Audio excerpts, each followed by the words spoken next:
My name is Bekah McNeel. I'm a journalist with the 74 Million, a nonprofit education news site covering national issues that range from school choice to social and emotional learning, public school finance, and a host of other things. And I'm so thrilled to be here today with our three panelists who are experts in social emotional health, wellness, mental health, all of these things that are really weighing on parents' minds during the pandemic. And I'm thrilled to say that not only are we all people who deal with these things professionally, but we are all parents on this panel. So I want to just start with introducing everybody. Hi, I'm Janelle Bradshaw. I'm the CEO of Public Prep, which is a charter school network that leads Girls Prep and Boys Prep, a network of single-sex schools in New York City, in the Bronx, specifically in the Lower East Side. We have over 2,000 scholars from the ages of 4 years old through 14, pre-K through 8. Great. Hello. My name is Ryan Pedrez. I'm a pediatrician out in California at Stanford University. I'm an assistant clinical professor at Stanford and also the medical director of the primary school, which is a new school model in East Palo Alto that's working on integrating both primary care and primary education together. Well wishes. I'm Dr. Dana E. Crawford. I'm a pediatric and clinical psychologist in private practice in Manhattan. I'm also a scholar in residency at the Zuckerman Institute at Columbia University. Here is our lightning round question. Janelle, are you ready? I'm ready. It is, what's the piece of mental and emotional health advice that you're glad you had coming into the pandemic? That is a really good question. I think often about when you're on an airplane, which I haven't been on in almost a year now, but the idea that you put the oxygen mask on yourself first before turning to put it on others is really a really important concept for families whose home and work lives have been merged as everyone's working from home, to really remember, how are you feeling as an adult and how are you managing your emotions, and trying not to transfer that to your children who are feeling their own levels of stress. And Dana, I would love to pass you that same question. What's the piece of mental and emotional health advice that you're glad you had coming in? Yes, so I am trained as an acceptance and commitment therapy practitioner, and in that work, flexibility, psychological flexibility is key. And I am so thankful for all of the work that I did prior to COVID around flexibility. But I will say my 2-year-old and my 4-year-old roommates, also known as my kids, continue to be my best mentors in learning flexibility. So I was really thankful that I already had that framework and some experience because their training is very rigorous. So I'm thankful for that. I feel you. I have a 4-year-old as well. Ryan, put the same question to you. What is the piece of mental and emotional health advice that you're glad you had coming in? Thanks. It's great to be here. And I really love those answers by Janelle and Dana. I think it comes from probably all the training and residency and through the long hours you're working and recognizing that you got to take care of yourself if you're going to survive that. And this is sort of, I feel like this year has been the year where everyone's put through that test of long hours, and really finding those new activities for self-care, I think, is really important. And both my wife, who's also a pediatrician, and I have found ways to take that break outside and get some good self-care, and that's been the way we've been surviving. How can parents help frame the pandemic when we talk to our kids about our new routines, when we talk to them about why we're doing things differently, when we talk to them about the pandemic itself? How do we frame this for them to help increase their resilience? Yeah, that's a great question, and I think there's a lot of rightful concern that's out there around kids and how they're doing with their emotional and social emotional health. But this is also a really important opportunity to really foster a really very resilient generation of kids. And when I talk to parents about this, and when I think about it myself, I like to remind our families that, parents are always their children's first teacher. And so this moment of social emotional growth happens at home naturally. We just happen to get it to be on a little bit more bigger dose in this last year. And so those, that really important space of intentional focus on your child's social emotional learning, which we can talk more about some of those skills, can happen at home. It can happen healthily, and we can continue to raise a really wonderful generation of kids. Yeah. Do you have any specific recommendations for, like you said, those mental health practices or social emotional practices, routines, habits that they can develop? Exactly. I like to pick a specific example of thinking about kindness as one that I like to talk with parents about, because I think thinking about kindness, it really talks about all the different domains of social emotional learning, where you make kindness an explicit conversation in the day. You be intentional about noticing where you're seeing moments of kindness. You maybe ask your child opportunities of where they could be kind in this moment. And then as a pediatrician, I have to make a plug that I love books and reading. And so using books and stories as ways to look for kindness is something that I've been doing a lot in my household with my kids. And I feel that's like, sometimes it's just nice to have very specific practices to go do to think about where you're intentionally fostering those social emotional skills. Thank you for that. And Janelle, I wanted to put this one to you. We're starting to see a lot of reports in the media, really, and just hear some kind of grim things coming out about kids' mental health. What are we seeing that's working to help begin to restore that? In particular, what schools could be doing? Oh, such an important question, and something that we're working on in our network. I want to go back to and build on something that Dr. Ryan just talked about, which is the importance of routine. And so one of the very first things we did with our families, we started our year virtually, like so many others across the country. And we were able to build some routines. And really what we shared with families in the fall was this idea of, it's really important to set up a structure and routine for the school day virtually, including ensuring that your child is having school in a particular place, right? Because they're no longer going to their physical classroom where they would have a desk and materials, and finding opportunities to set up that time and space. So there was a clear indicator that this is school time versus this is home time, to really try to sharpen some of those lines that had been blurred when we closed so abruptly last spring.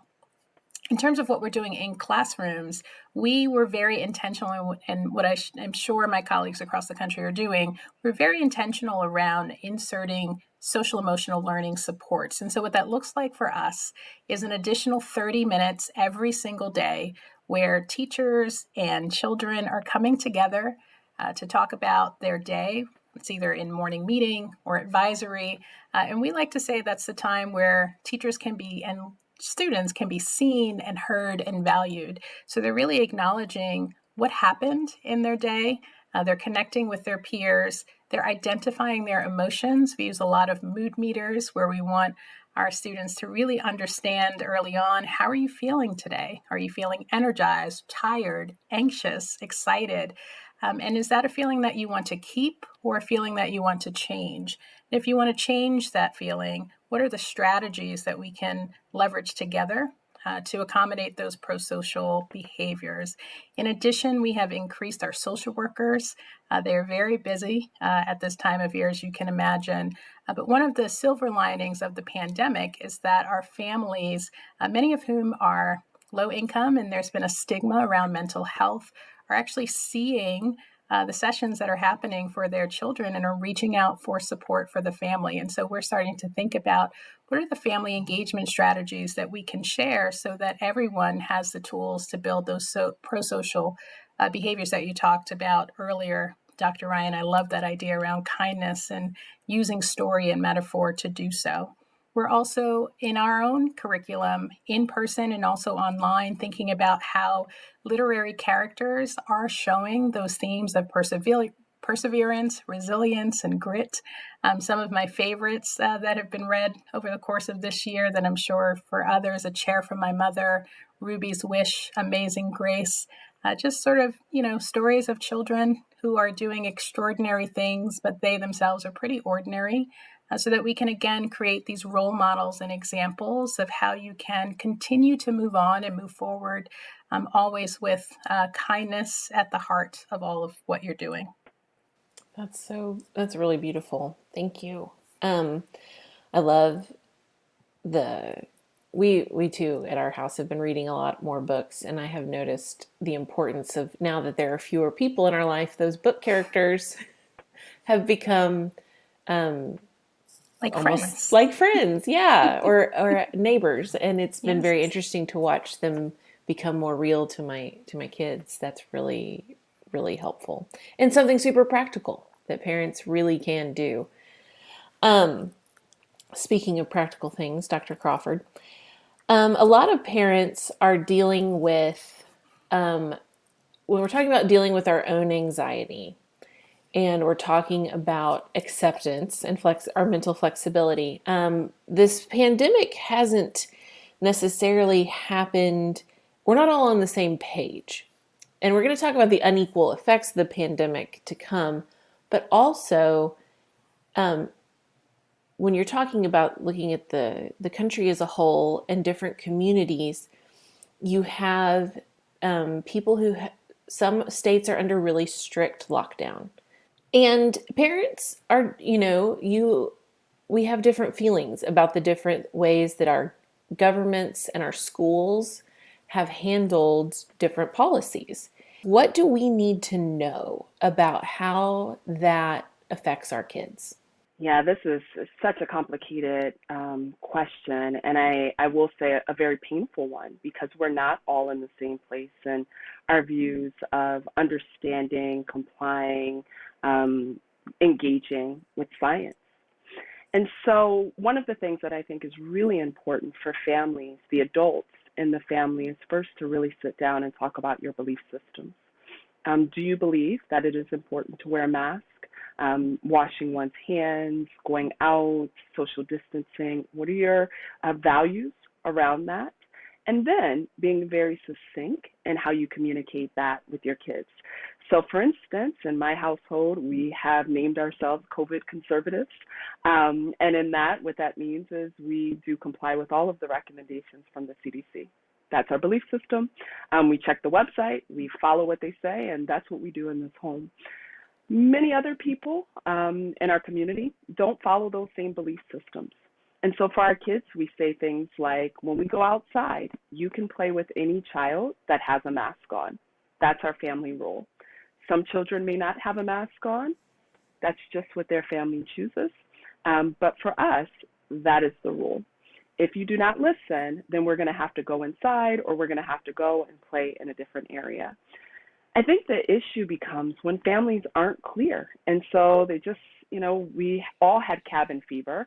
And sometimes when different mandates change, folks interpret that as they can get more lax and they don't have to engage in certain recommendations from the CDC. And I think when that happens, children get confused. If adults aren't clear, kids aren't clear. And kids are thinking about these things. We may believe they're not paying attention, but they're very aware. I, in the beginning of the pandemic, bought this book that talked about germs and how germs spread. Our schools did a really great job of giving very beautiful ways that you can still greet the people you care about, through like a toe tap for a hello, that you could do a namaste, like just some beautiful ways of still communicating. You can do kisses like this, really beautiful ways of still connecting, in the sense that social distancing does not have to mean a disconnect. But it is very important that the adults in young people's lives have a really clear understanding of their own approach, so then that can be very clearly laid out to children. Yeah, I had a friend who was taking lockdown very seriously. That was in Texas, that because their family valued that, is why they were doing that. And they looked next door, and the next door neighbor, they'd had to cancel a birthday party, and the next door neighbor was having a big holiday party. And it was tough for the kids. Yeah, I think it can be really painful. And I also think in that same way, validation of emotions, to say it is frustrating when everyone doesn't do the same things. It is hard when mommy, daddy, caregiver have to make these rules to keep you safe. And I feel frustrated too. What can we do with that frustration? Not that we're going to change the rules, but we can manage those emotions. We can engage with them. We can talk about them. We can exercise and take our wiggles out. We can do a lot of really cool things with those emotions, but the rule and the boundary is going to remain. And so I think it's a lot of partnering with your child in that emotion rather than abandoning them or judging them and saying, oh, well, yes, okay, you're frustrated, but that's the rule. But instead, it's like, yes, we're both frustrated. What are we as a team going to do? We've been talking a lot about the good things that we can develop, Dr. Pedrez, but we also know that our kids are spending a lot more time on screens. We know that a lot of the things we used to, like Dr. Crawford was saying, get the wiggles out, aren't as available to us. And so I was wondering, as I was watching my own kids and the heightened stress of, various situations that used to be a lot less stressful,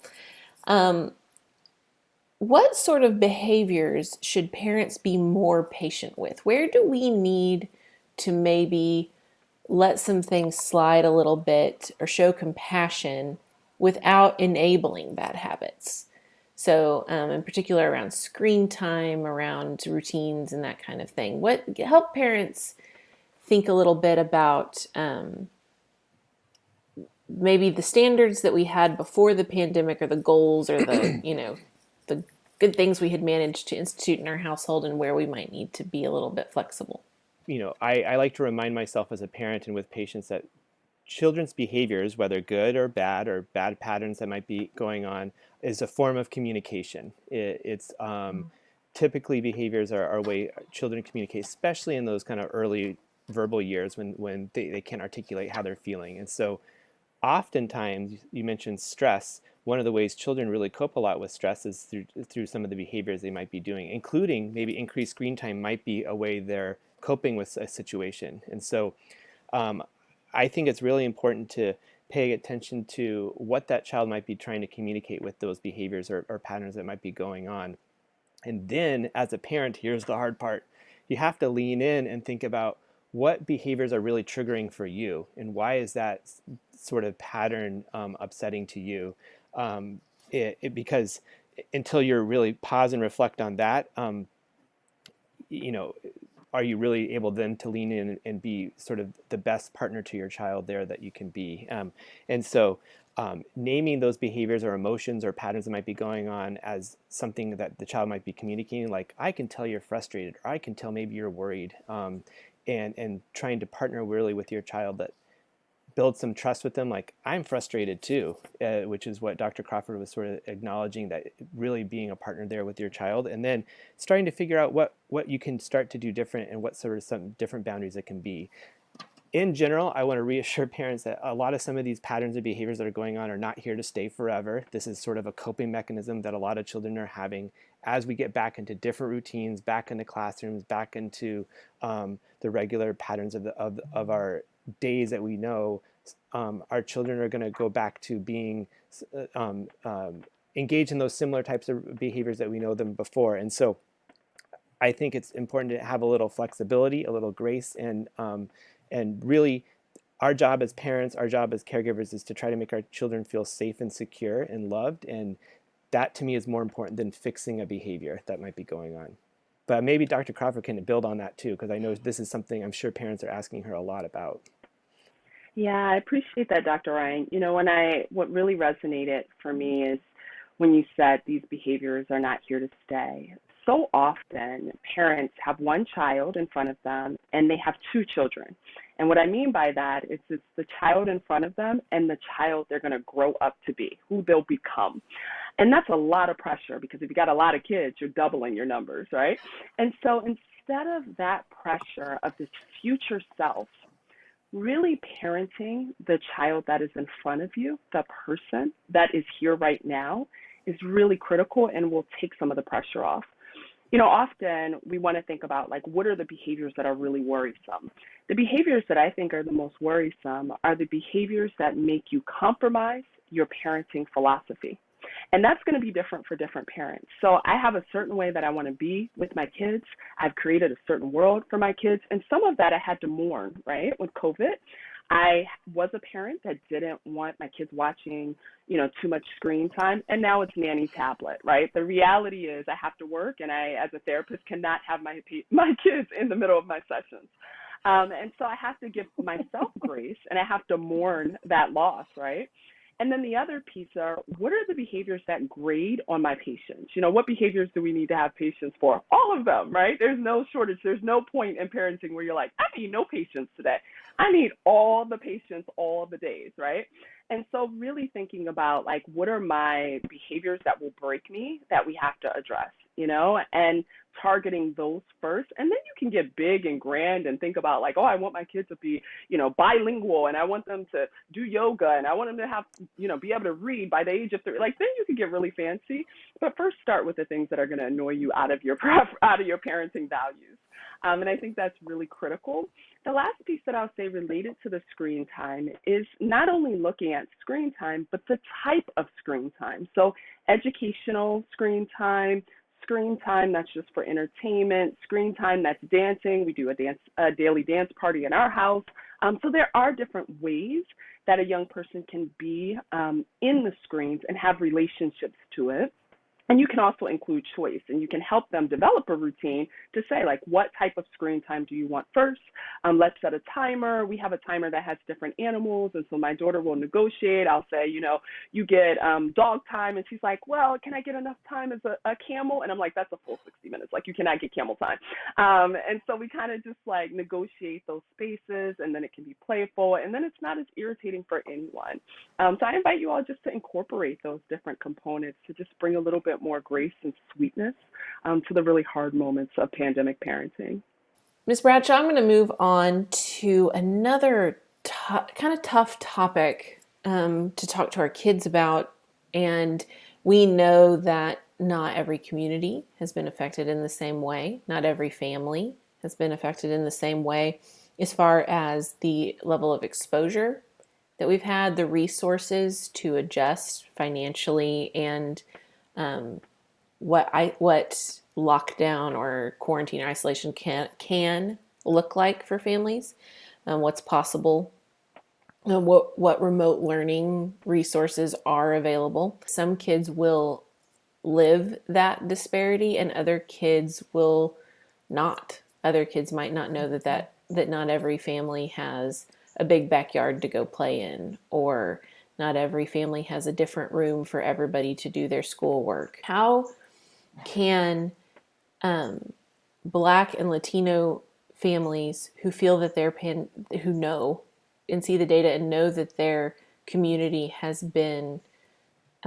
left quite vulnerable, talk to their kids in a way that is not scary and builds resilience? And how should white families and families that are in the middle class and have health insurance and, a big workroom for everybody to spread out in, how should we be talking to our kids in order to build solidarity as we combat the pandemic together?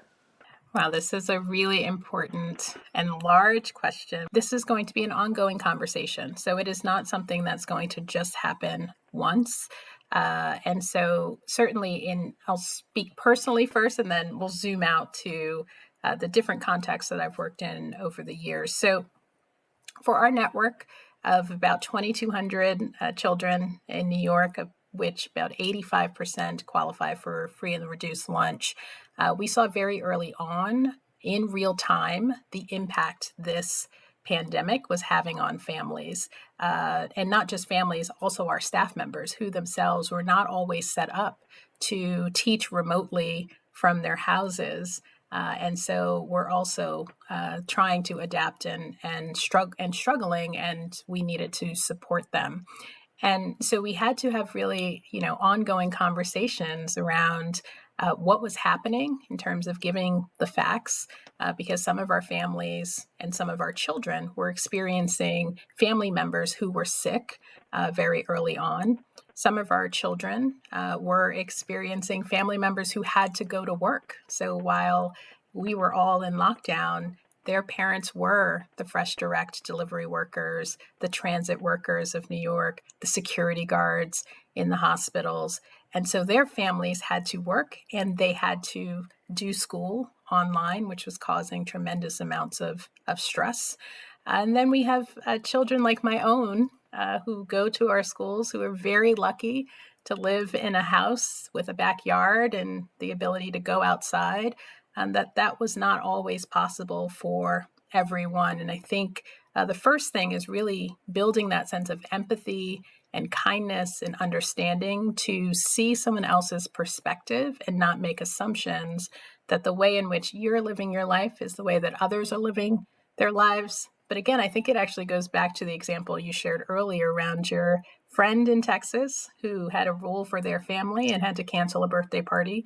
But next door, there was a larger house party. I think those types of examples are happening throughout our society, and it is forcing us in a good way to have conversations around what are the beliefs that we hold as a family and what are the beliefs that we need to understand and come from a compassionate place for others.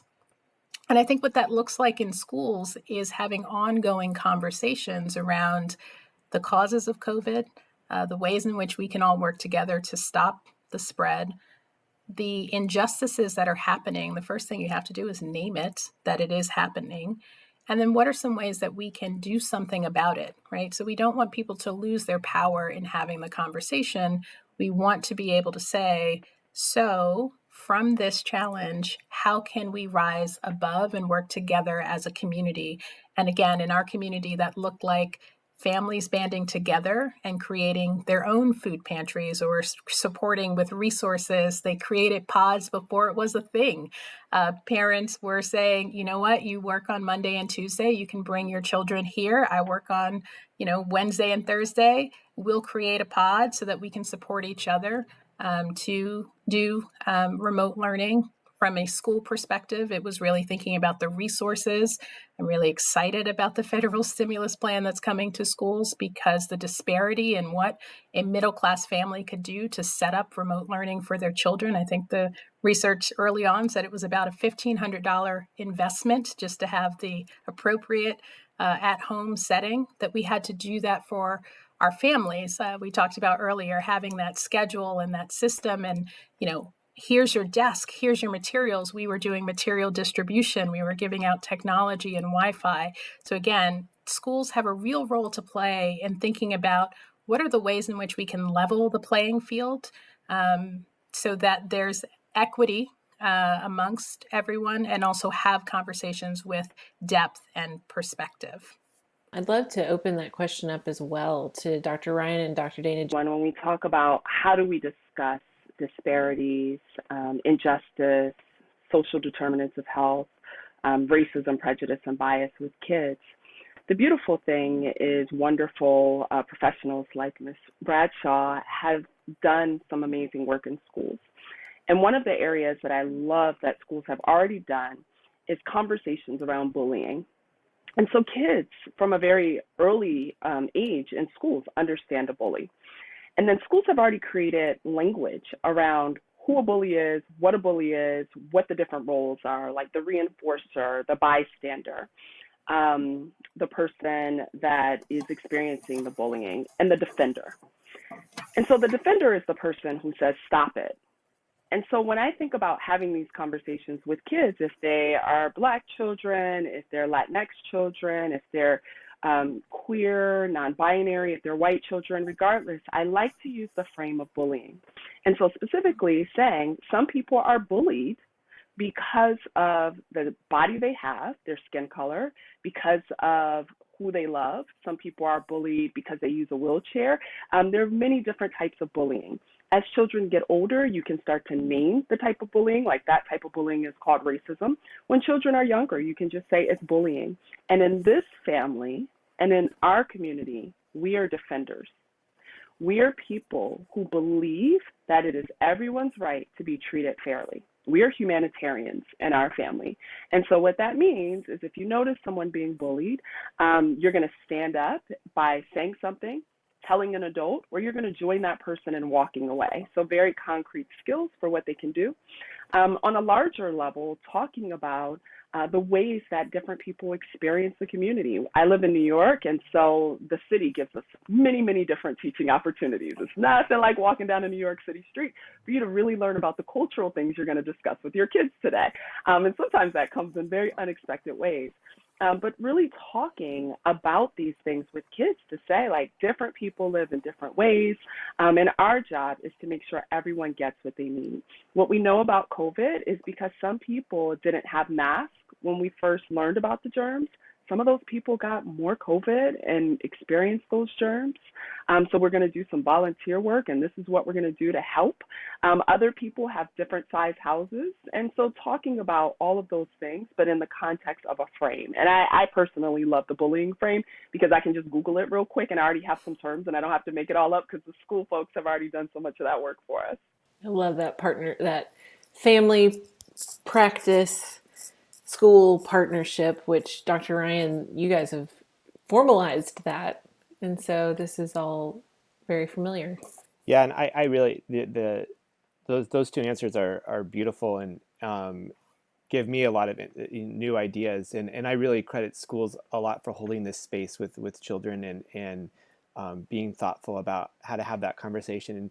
And the only thing I would just add is I really agree that there was a comment that Dr. Crawford shared earlier that kids are paying attention and they're aware of things, and whether before we like to talk about it or not. And this moment around so much of racial disparities and inequities that have happened really offers us an invitation as parents, as caregivers, as teachers to have explicit conversations about it with children. And I think that's what this moment sort of really helping us to have. And I even my preschooler on the car ride home was commenting around, were you 6 feet away from that person, Daddy?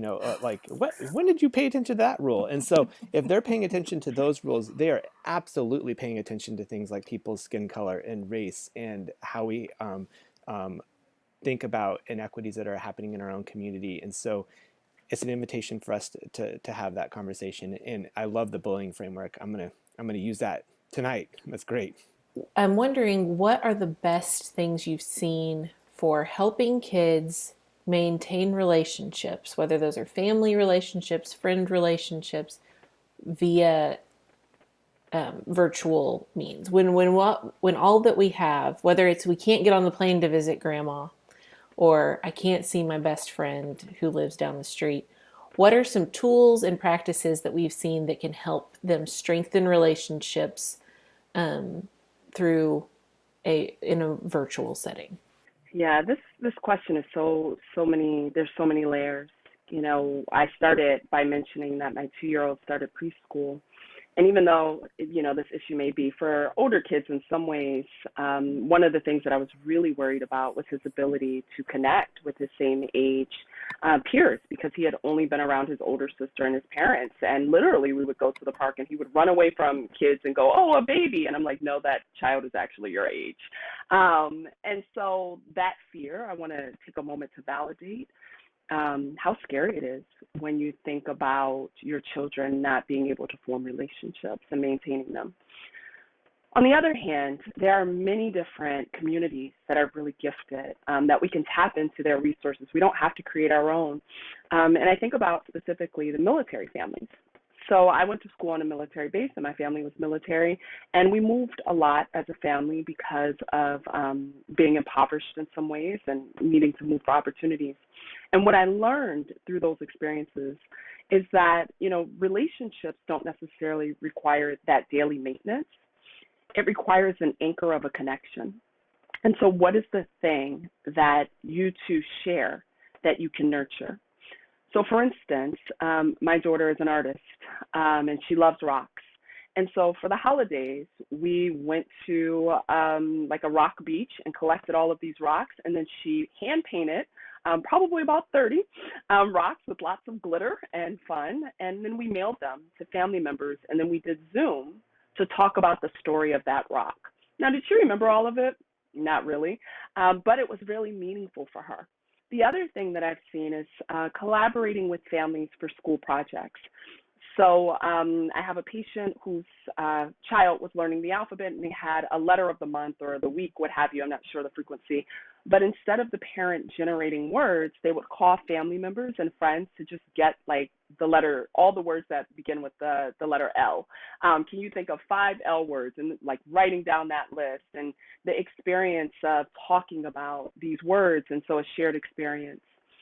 The third thing that I've seen that has been really nice for younger kids is having activities that they can do. So in our own family, our grandparents maybe buy something like a bracelet kit or some kind of paint, and then they both do the same activity on Zoom, which can be a really beautiful connection, and it kind of low-key gets a babysitter in our house virtually. For older children, really encouraging space for them to be able to connect with peers. So that is a little bit more work sometimes for us as parents of having to schedule Zoom dates, Zoom play dates, outside activities that even if it's freezing in New York, that we're just going to put on more coats, even if we're cold, and having a really clear conversation with that family, with that parent to say, like, I really want to nurture the relationship my child has with your child specifically because we have the same COVID values, and how can we nurture and support each other in this way as we are very similar in how we're navigating the world. Let's do our closing lightning round. We're about to transition back. The vaccines are rolling out. Adjustments are, being made. Schools are opening up. What is your best piece of advice as parents prepare to go back to in-person school and all that entails, for everything from getting out the door in the morning to having classmates to nervousness about exposure? What is your number one piece of advice? We'll start with Ms. Bradshaw. Okay, we're actually in the midst of this right now as our schools are in week 3 of our second reopening. We were open in the fall as well.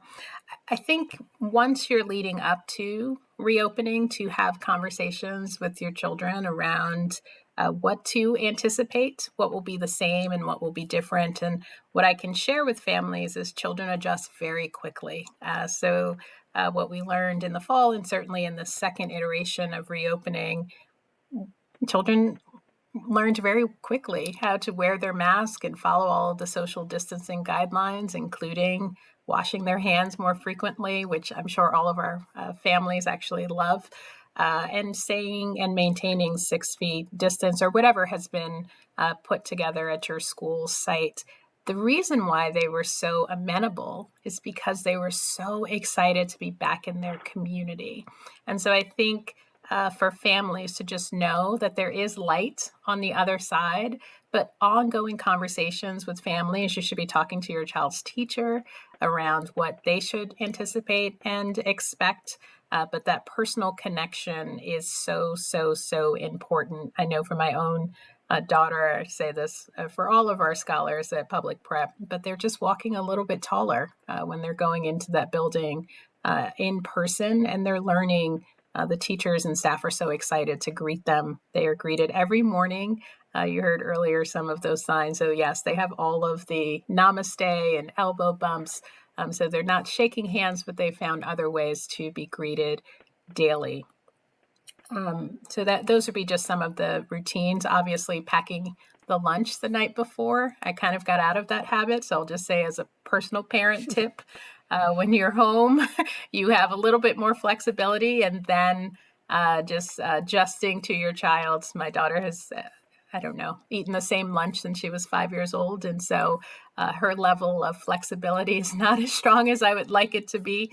So just making sure you make the time and space so that you're not feeling rushed to really pack up for the day and getting back into those habits as well. So those would be just some of the tips. I do want to caution around what I would say is cross-pod contamination potentially. So if you are arranging play dates after school or on the weekends in your school community, to really make sure you're having conversations around COVID safety, because we certainly as a school are taking every precaution possible. And as we learn more about contact tracing, when there are events, birthday parties, socialization, it can not just impact your child's pod, but more pods in the school, which will lead to interruptions in terms of closures, et cetera. So I think another sort of thing for families to know is that as schools are reopening, you should equally prepare for your child's pod to close. But in fact, the number of times that actually happens is much less than you would suspect. But it is a level of flexibility that you have to put in place to make sure that you have the coverage and the supports necessary for your child. Dr. Dana, would you go next? Yeah, I think first for caregivers and parents and adults in young people's lives is to start with visualizing what your child's day is going to look like, and really putting yourself in their shoes. Like, what would they experience? How might they be feeling? And then after you do that visualization for yourself, then to share that visualization with the child, and then talk about ways that you can be flexible. And then the third thing is rehearse. And so make a whole practice of it. Like, we can, kids love to play doctor. It's one of the best ways to prepare for going to the doctor is actually rehearsing. And so after you have a clear picture of what it might look like, and of course there'll be points that don't go how you picture it, you also rehearse flexibility, but really going through it so kids have a routine. We did that when my 2-year-old was about to start school. I literally walked outside, we walked back in the building, pretended that the building was the front desk, my husband was the teacher, and really making it playful. So then when children have that experience, you can reference, remember when we practiced ... And even for older kids, they may feel like, I don't need to do this. Still, that routine, that development of a muscle memory can be really powerful when a young person is experiencing anxiety. A lot of anxiety is anchored in the fear of the unknown. And so as much as you can help prepare them for knowing, and to also be able to give them some skills for flexibility. So what would you do if this happened? Oh, I can stop for a moment and breathe. I can count to 10. I can, look at 5 things I can see, 4 things I can smell, 3 things I can hear, 1 thing that I can say, those kinds of things where you can really give them some specific coping skills, even in the midst of things not going as you may have prepared them to. Awesome. And Dr. Ryan, will you bring us home? Yeah, those are all great tips. And as the sort of pediatrician, been following the evidence and science around school reopening since this pandemic started, I first want to say, to families out there that, we know a lot more than what we knew a year ago in terms of safety of schools. And I am just so thrilled that vaccines are being rolled out and that now we have really strong evidence to be confident that schools are really a safe place for our kids to be. And we can reopen schools safely, and especially with certain safety and mitigation practices in place. And so I know there's some families out there that are still afraid to send their child back to school. And so kids are going to pick up on that. So be aware of that sort of emotion, and be okay to acknowledge that with your child. It's again, a good trust building experience, but also have confidence as a parent that this is a safe place to go back to school for your child is sort of one of the tips that I ask every family when they're in the office. So schools are reopening. What are you thinking? And it's a really nice moment to have a conversation to make sure we acknowledge the science and what we know. And then the second thing we know also is, just as Janelle shared, kids are really resilient back in a very changed classroom environment. They're able to wear masks, they're able to maintain social distance, they're able to wash hands and adhere to new routines, and they're having a really good time back in school. And so have confidence that also your child's going to be able to adapt to some new norms. Awesome. Thank you, guys.